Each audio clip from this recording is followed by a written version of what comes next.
Hi guys, hi all. Today we will be discuss about alternating current 46th lecture यानी 46वां lecture हो रहा है आज और जिसका नाम है फेज डिफरेंस। तो फेज डिफरेंस क्या होता है? When two alternating quantities, alternating quantities क्या होती है सर? वोल्टेज हो सकता है या करंट हो सकता है, यानी वोल्टेज या करंट। ये क्या है? Alternating quantities. जैसे दो व्यक्ति हैं, एक का नाम है शुक्ला जी और दूसरे का नाम है वशिष्ठ जी। तो शुक्ला जी भी इंसान है और वशिष्ठ जी भी इंसान है, दोनों ही इंसान ही है ना। तो वैसे ही वोल्टेज भी अल्टरनेटिंग क्वांटिटी है और करंट भी अल्टरनेटिंग क्वांटिटी है, ठीक।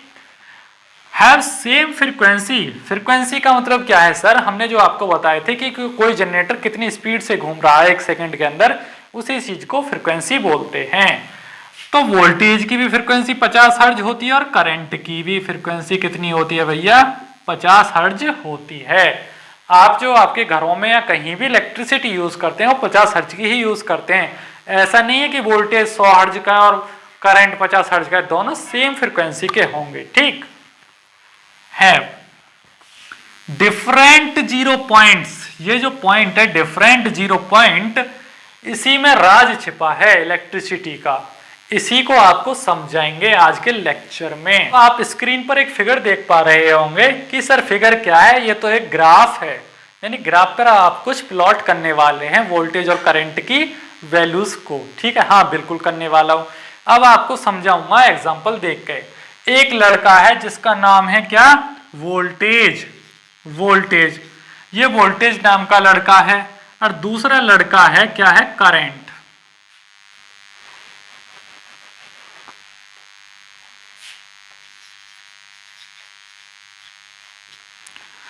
एक लड़का है जिसका नाम है वोल्टेज और दूसरा लड़का है जिसका नाम है करंट, ठीक है। अब इन दोनों से बोला गया कि तुम एक रोड पर जाओ, यानी कि ट्रैक पर जाओ और रेस लगाओ, जो जीतेगा उसको मेडल मिलेगा। मेडल मिलेगा ना, जो जीतता है उसी को मिलता है। तो जब इन दोनों लड़कों के बीच रेस हुई, वोल्टेज और करंट के बीच रेस हुई, रनिंग हुई, तो क्या होता है? हमने दोनों एक साथ छोड़े तो वोल्टेज वाला जो है वो बहुत तेज तर्राट है, वो बहुत तेजी से स्टार्ट हो गया। तेज तर्राट है, वो रनिंग में बहुत तेजी से उठा, एकदम से रनअप मारा उसने, लेकिन करंट थोड़ा पीछे रह गया। तो यहां से क्या हुआ? ये वोल्टेज नाम का लड़का बहुत तेजी से ऐसे निकल गया और जो करंट नाम का लड़का है वो यहां बहुत लेट स्टार्ट हो पाया। तो उस लेट स्टार्टिंग को हम ऐसे दर्शा सकते हैं डॉट डॉट से। तो वोल्टेज और करंट को ऐसे दर्शाया जाता है। तो यहां से और यहां तक के इनके बीच में क्या आ गया? एक डिफरेंस क्रिएट हो गया। तो जब भैया डिफरेंस क्रिएट होगा तो उसकी वजह से कुछ एंगल बनेगा ना, एंगल वोल्टेज और करंट के बीच कुछ एंगल बनेगा ना, उसी एंगल को क्या बोलते हैं? हम फाई से दर्शाते हैं, फाई। तो यहां क्या लिख देंगे हम? फाई। फेज डिफरेंस को हमेशा किससे दर्शाएंगे? फाई। ये क्या है? Angle between voltage and current, समझे बात? तो सर ये फाई तो मैग्नेटिक फ्लक्स होता है ना? नहीं, इलेक्ट्रिकल फिजिक्स पढ़ते हैं जब, इसको मैग्नेटिक फ्लक्स नहीं, फेज डिफरेंस के नाम से जाना जाता है। यानी कि एक सिंबल अलग अलग चीज का हो सकता है, ठीक है। तो यहां से फाई क्या है? एक फेज डिफरेंस है। तो भैया जब वोल्टेज तो दौड़ में आगे निकल गया है और करंट नाम का लड़का पीछे चल रहा है, तो जब यहां से लेकर ऐसे चलेगा और यहां आएगा इस लाइन पे, जो ये लाइन है इस तरीके से, ये क्या है? एक हॉरिजॉन्टल लाइन है। हॉरिजॉन्टल लाइन क्या है? हॉरिजॉन्टल लाइन और वर्टिकल लाइन की सहायता से ही किसी ग्राफ को प्रदर्शित किया जाता है। यानी कि एक हॉरिजॉन्टल लाइन खींच दिए और एक वर्टिकल लाइन खींच दिए, इन दो लाइनों की सहायता से किसी भी ग्राफ को, किसी भी क्वांटिटी को प्रदर्शित किया जाता है, ठीक। तो हॉरिजॉन्टल लाइन को हमने क्या मान रखा है? रेफरेंस, यानी इसको जीरो वोल्टेज मान रखा है। जीरो वोल्टेज, रियलिटी में यहां क्या है? Zero voltage. क्या है? Zero voltage.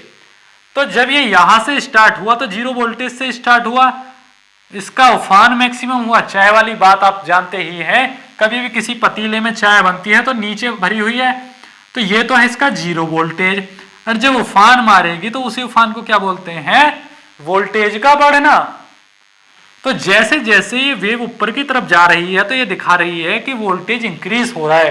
पहले 0 वोल्ट है, फिर 50 वोल्ट हुआ, फिर 100 वोल्ट हुआ, फिर 150, फिर 200, मैक्सिमम 230 तक गया और फिर धीरे धीरे यहां 230 वोल्टेज तक गया और फिर धीरे धीरे गिरना स्टार्ट हुआ। तो वोल्टेज दोबारा से यहां आके कितना हो जाता है, 0 वोल्ट। तो इसी 0 वोल्ट को क्या बोलते हैं, 0 पॉइंट्स। 0 पॉइंट्स यानी कोई भी इलेक्ट्रिसिटी की वेव जहां से स्टार्ट होती है वहीं आके समाप्त होती है और फिर दोबारा से नेगेटिव डायरेक्शन में बढ़ेगा। अब ये लड़का दौड़ते हुए ऐसे, और एक करंट भी ऐसे ही बढ़ेगा इस तरीके से, ठीक है। तो ये पॉइंट और ये पॉइंट क्या कहलाएंगे, 0 पॉइंट्स, डिफरेंट 0 पॉइंट्स। यानी वोल्टेज और करंट के बीच डिफरेंट 0 पॉइंट बन रहे हैं। यानी कहने का मतलब यह हुआ, इस वाली लाइन को, हॉरिजॉन्टल लाइन को, वोल्टेज और करंट की जो वेव है जहां पर कट करे, यहां पर कट कर रही है ना भैया, यहां पर टच कर रही है, यहां से स्टार्ट हुई, यहां टच कर रही है और यहां टच कर रही है। तो इसी टचिंग पॉइंट को क्या बोला जाता है, डिफरेंट 0 पॉइंट। अच्छा सर इसको ना भी बोलें तो काम चल जाएगा, इसी को तो समझना है सारा खेल। अगर ये 0.1 होगा यानी एक 0 पॉइंट होगा तो कहने का मतलब ये है वोल्टेज और करंट एक साथ चल रहे हैं, दोनों रनिंग में मित्र मित्र हैं, ना कोई आगे है ना कोई पीछे है, ये भी दौड़ में उतना ही जा रहा है, ये भी उतना ही जा रहा है। अगर डिफरेंट 0 पॉइंट होंगे यानी एक होगा तो ये वाली सिचुएशन होगी। अगर डिफरेंट 0 पॉइंट होंगे तो उससे हमें समझना है कि वोल्टेज आगे है या करंट आगे है, यानी दौड़ में एक आगे है दूसरा पीछे है। डिफरेंट 0 पॉइंट्स का मतलब ये होता है, और सिंगल 0 पॉइंट का मतलब होता है कि दोनों मित्र हैं, दोनों एक साथ चल रहे हैं दौड़ में, ठीक। तो यहां से हमें ये डेफिनेशन में बहुत बड़ा राज छिपा था, वो समझ में आया। When two alternating quantities of same frequency have different 0 points they said to have phase difference. तो फेज डिफरेंस का ही सीधा सीधा मतलब क्या होता है, डिफरेंट 0 पॉइंट्स। हमारे कहने का मतलब ये था किसी भी सर्किट में वोल्टेज पहले आता है, उसी की वजह से करंट पैदा होता है और उसी कारण वोल्टेज और करंट के बीच एक फेज डिफरेंस क्रिएट होता है और उसी फेज डिफरेंस को फाई एंगल से दर्शाया जाता है, ठीक है। तो यहां से इक्वेशन क्या बनेगी, उसी इक्वेशन को अब आपको बना के दिखाएंगे। ये सारा नोट डाउन करिए और फिर थोड़ा और आगे बढ़ते हैं, ठीक। तो अब यहां से आप देखिए, तो अब यहां से आप क्या देखेंगे, यहां से आप देखेंगे एक ग्राफ दिख रहा है आपको स्क्रीन पर, ये क्या है, ग्राफ। अब ग्राफ पे हमारे 2 मित्र हैं जिनसे हमने बोला कि आप रनिंग करिए, मित्रों आप रनिंग करिए, जो जीतेगा उसको हम मेडल देंगे।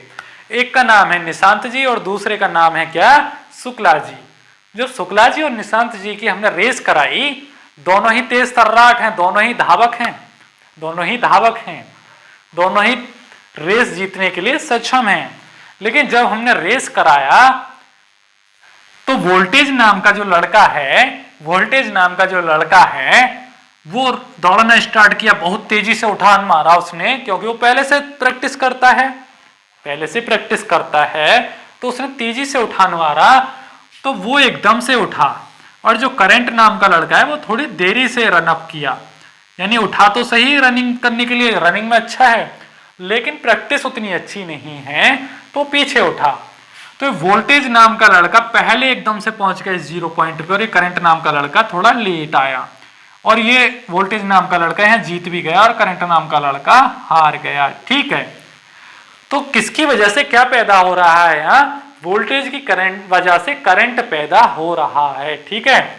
तो वोल्टेज की वेव क्या है, small v equals to Vm sine omega t. आप सभी जानते हैं साइनसॉइडल वेव, ये जानी पहचानी इक्वेशन है क्योंकि इससे पहले कई लेक्चर के अंदर आप पढ़ चुके हैं इसको।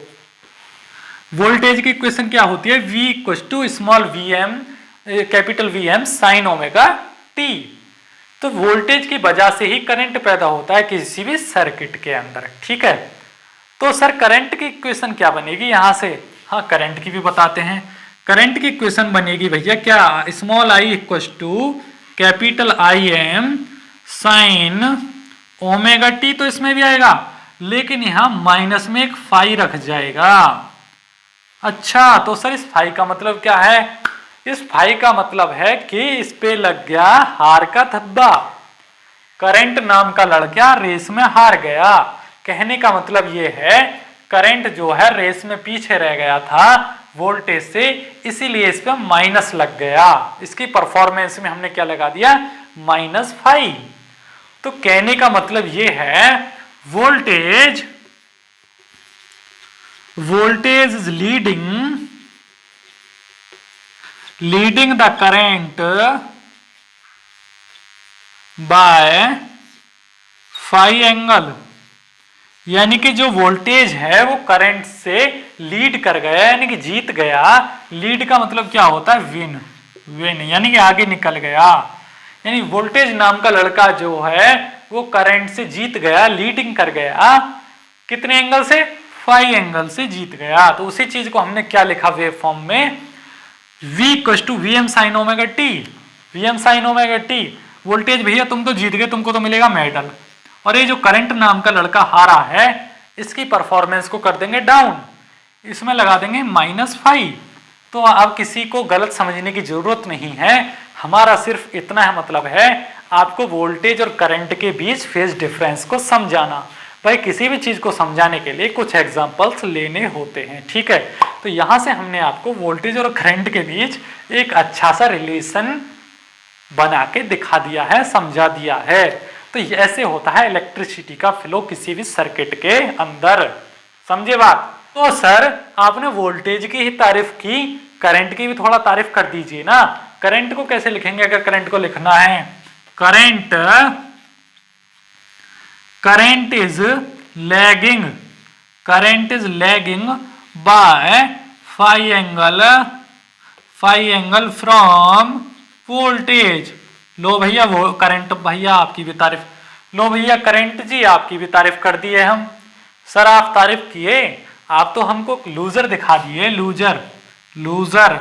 कहने का मतलब ये है current is lagging by phi angle from voltage, current हार गया वोल्टेज से फाई एंगल से। कहने का मतलब ये हुआ, समझे बात। तो इस तरीके से लैगिंग और लीडिंग एंगल दिखाई जाएंगे आपको आगे आने वाले लेक्चर्स में, चैप्टर्स में भी चलेंगे। यानी डीसी मशीन जो है सारा का सारा लैगिंग और लीडिंग पे डिपेंड है। Alternating current, AC generator, power system, यानी आगे आने वाली 1.5 से 2 साल लैगिंग और लीडिंग में ही बीत जाती हैं। कहने का मतलब अब तक जो हमने आपको पढ़ाया ये इंजीनियरिंग के 1.5 साल के अंदर स्टडी कराया जाता है, और आगे आने वाले 2 से 2.5 साल बीटेक के अंदर लैगिंग और लीडिंग पे ही डिपेंड सारी बुक होती हैं, बाकी कुछ नहीं होता है।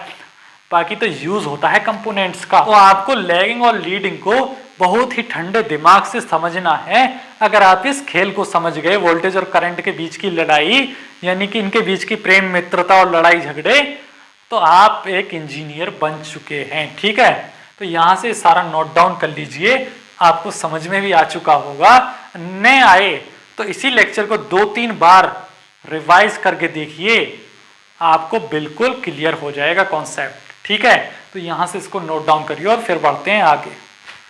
तो भाई यहां से आप देखिए एडिशन ऑफ अल्टरनेटिंग क्वांटिटीज। अरे सर डायरेक्ट अल्टरनेटिंग क्वांटिटीज के एडिशन पे पहुंच गए आप। अभी तो आपको फेजर पढ़ाना है 3 से 4 दिन, आपको हमें बोर करना है, हमें ऐसा करना है कि जो पीछे पड़े सारा कुछ भूल जाएं। फेजर ने दिमाग खा के रख दिया।